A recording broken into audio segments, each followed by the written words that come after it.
ಎಲ್ಲರಿಗೂ ನಮಸ್ಕಾರ. ಆತಂಕ ಇದು ನಾವೆಲ್ಲರೂ ಒಂದಲ್ಲ ಒಂದು ಸಮಯದಲ್ಲಿ ಅನುಭವಿಸುವ ಒಂದು ಸಾಮಾನ್ಯ ಫೀಲಿಂಗ್. ಆದ್ರೆ ಇದೇ ಆತಂಕ ನಮ್ಮ ಸಂಬಂಧದ ಅತ್ಯಂತ ವೈಯಕ್ತಿಕ ಕ್ಷಣಗಳ ಮೇಲೆ ಹೇಗೆ ಪರಿಣಾಮ ಬೀರಬಹುದೋ ಬನ್ನಿ ಇವತ್ತು ಈ ಸೂಕ್ಷ್ಮ ವಿಷಯದ ಬಗ್ಗೆನೇ ಮಾತಾಡೋಣ. ಕೆಲವೊಮ್ಮೆ ಈ ಆತಂಕ ನಮ್ಮ ಪ್ರೀತಿಯ ಕ್ಷಣಗಳನ್ನೇ ಕಸ್ಕೊಳ್ತಿದ್ಯಾ ಅಂತ ಅನ್ಸುತ್ತಾ? ಹೌದು, ಇದು ತುಂಬಾ ಜನರ ಮನಸ್ಸಲ್ಲಿರೋ ಪ್ರಶ್ನೆ. ಆದ್ರೆ ಇದ್ರ ಬಗ್ಗೆ ಓಪನ್ ಆಗಿ ಮಾತಾಡೋಕೆ ಮಾತ್ರ ತುಂಬಾ ಜನ ಹಿಂಜರಿತಾರೆ. ಆದ್ರೆ ಒಂದು ವಿಷಯ ನೆನ್ಪಿಡಿ, ಈ ಹೋರಾಟದಲ್ಲಿ ಯಾರೂ ಒಂಟಿಯಲ್ಲ. ಪ್ರತಿದಿನ ಸಾವಿರಾರು ಜನ ಇದೇ ರೀತಿಯ ಸವಾಲುಗಳನ್ನ ಎದುರಿಸ್ತಾನೆ ಇರ್ತಾರೆ. ಸೊ ಇದನ್ನ ಅರ್ಥ ಮಾಡ್ಕೊಳ್ಳೋದೇ ಪರಿಹಾರದ ಕಡೆಗೆ ಇಡೋ ಮೊದಲ ಹೆಜ್ಜೆ ಅಂತಾನೆ ಹೇಳ್ಬೋದು. ಸರಿ, ಹಾಗಾದ್ರೆ ಈ ಸಮಸ್ಯೆಯ ಆಳಕ್ಕೆ ಇಳಿದು ನೋಡೋಣ. ಮೊದಲಿಗೆ ಈ ಆತಂಕ ಅನ್ನೋದು ನಮ್ಮ ಇಂಟಿಮಸಿ ಅಂದ್ರೆ ಅನ್ಯೋನ್ಯತೆಯ ಮೇಲೆ ಹೇಗೆ ಪ್ರಭಾವ ಬೀರುತ್ತೆ ಅಂತ ತಿಳ್ಕೊಳ್ಳೋಣ. ನೋಡಿ, ಚಿಂತೆ ಮಾಡೋದು, ಸ್ವಲ್ಪ ಭಯ ಪಡೋದು ಇದೆಲ್ಲ ನಮ್ಗೆಲ್ಲ ಆಗತ್ತೆ, ಅದು ಕಾಮನ್. ಆದ್ರೆ ಯಾವಾಗ ಇದೇ ಫೀಲಿಂಗ್ಸ್ ನಮ್ಮ ಪರ್ಸನಲ್ ರಿಲೇಶನ್ಶಿಪ್ಸ್ ಮೇಲೆ ಪರಿಣಾಮ ಬೀರಕ್ ಶುರು ಮಾಡುತ್ತೋ ಆವಾಗ ಅದನ್ನ ಗಂಭೀರವಾಗಿ ತಗೋಬೇಕು. ಇದೇ ನೋಡಿ ಸಾಮಾನ್ಯ ಚಿಂತೆಗೂ ನಿಜವಾದ ಸಮಸ್ಯೆಗೂ ಇರೋ ವ್ಯತ್ಯಾಸ.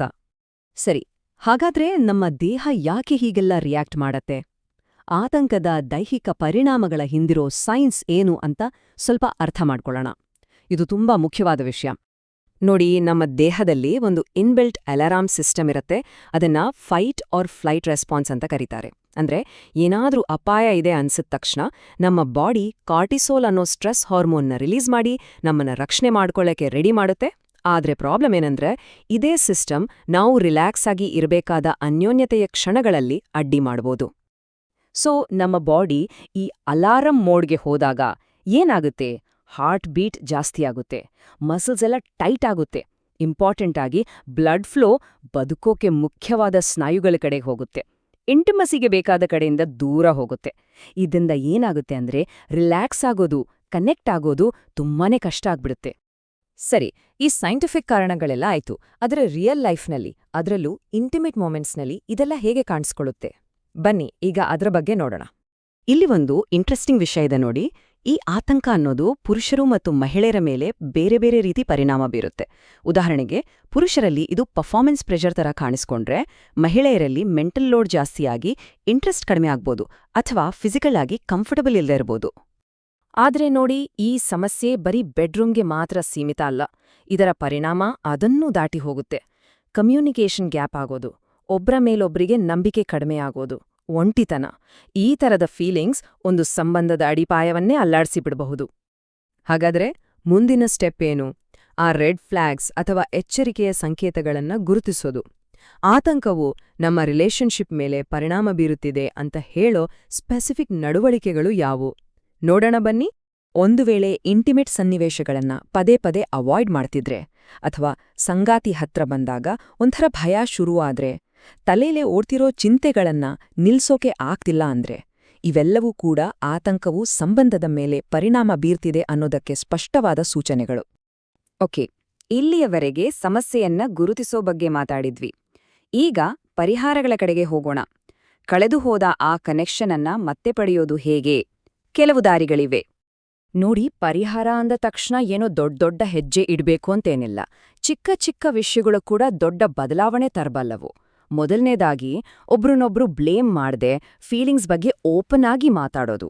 ಎರಡನೇದಾಗಿ, ಬರೀ ಫಿಸಿಕಲ್ ಆಗಿ ಅಲ್ಲ, ಬೇರೆ ರೀತಿ ಅಂದ್ರೆ ಕ್ವಾಲಿಟಿ ಟೈಮ್ ಸ್ಪೆಂಡ್ ಮಾಡೋ ಮೂಲಕ ಬಾಂಡಿಂಗ್ ಸ್ಟ್ರಾಂಗ್ ಮಾಡ್ಕೊಳ್ಳೋದು.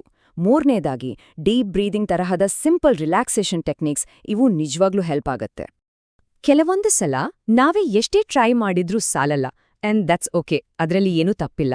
ಅಂಥ ಸಮಯದಲ್ಲಿ ಪ್ರೊಫೆಷನಲ್ ಹೆಲ್ಪ್ ತಗೊಳ್ಳೋದು ಒಂದು ಒಳ್ಳೆ ನಿರ್ಧಾರ. ಅದಕ್ಕೂ ಕೂಡ ಸಾಕಷ್ಟು ಆಯ್ಕೆಗಳಿವೆ. ಹೌದು, ಪ್ರೊಫೆಷನಲ್ ಹೆಲ್ಪ್ ಅಂದಾಗ ತುಂಬಾ ಆಪ್ಷನ್ಸ್ ಇವೆ. ಉದಾಹರಣೆಗೆ ಕೌನ್ಸೆಲಿಂಗ್, ಇದು ಆತಂಕದ ಮೂಲ ಕಾರಣ ಏನು ಅಂತ ಅರ್ಥ ಮಾಡ್ಕೊಳ್ಳೋಕೆ ಸಹಾಯ ಮಾಡುತ್ತೆ. ಕಪಲ್ಸ್ ಥೆರಪಿ, ಕಮ್ಯುನಿಕೇಷನ್ ಗ್ಯಾಪ್ ಸರಿಪಡಿಸೋಕೆ ಹೆಲ್ಪ್ ಮಾಡುತ್ತೆ. ಕೆಲವು ಸಲ ಮೆಡಿಕಲ್ ಚೆಕಪ್ ಕೂಡ ಬೇಕಾಗಬಹುದು. ಅಷ್ಟೇ ಅಲ್ಲ, ಸ್ಪೆಷಲೈಸ್ಡ್ ಆಗಿ ಸೆಕ್ಸ್ ಥೆರಪಿ ಕೂಡ ಇರುತ್ತೆ. ಸೊ ಪ್ರತಿಯೊಂದು ಪ್ರಾಬ್ಲಮ್ಗೂ ಒಂದೊಂದು ಸೊಲ್ಯೂಷನ್ ಇದೆ. ಸರಿ, ನಾವು ಇಲ್ಲಿವರೆಗೂ ಮಾತಾಡಿದ ಈ ಎಲ್ಲಾ ಮಾಹಿತಿಯ ಮೂಲ ಯಾವುದು? ಇದರ ಹಿಂದೆ ಯಾರೆಲ್ಲ ಎಕ್ಸ್ಪರ್ಟ್ಸ್ ಇದ್ದಾರೆ ಅಂತ ತಿಳ್ಕೊಳ್ಳೋಣ ಬನ್ನಿ. ಆಗ ಇದರ ವಿಶ್ವಾಸಾರ್ಹತೆ ಬಗ್ಗೆ ನಮ್ಗೆ ಗೊತ್ತಾಗತ್ತೆ. ನೋಡಿ, ಈ ಸಲಹೆಗಳ ಹಿಂದೆ 30 ವರ್ಷಗಳಿಗಿಂತ ಹೆಚ್ಚು ಅನುಭವ ಇರೋ ತಜ್ಞರ ಪರಿಣತಿ ಇದೆ. ಅಂದ್ರೆ ಇದು ಸುಮ್ನೆ ಹೇಳಿರೋ ಮಾತಲ್ಲ, ದಶಕಗಳ ಅನುಭವದಿಂದ ಬಂದಿರೋ ಮಾಹಿತಿ. ಇಲ್ಲಿ ಬರೀ ಒಬ್ರೋ ಇಬ್ರೋ ಎಕ್ಸ್ಪರ್ಟ್ಸ್ ಅಲ್ಲ, ಇದೊಂದು ಕಂಪ್ಲೀಟ್ ಟೀಮ್.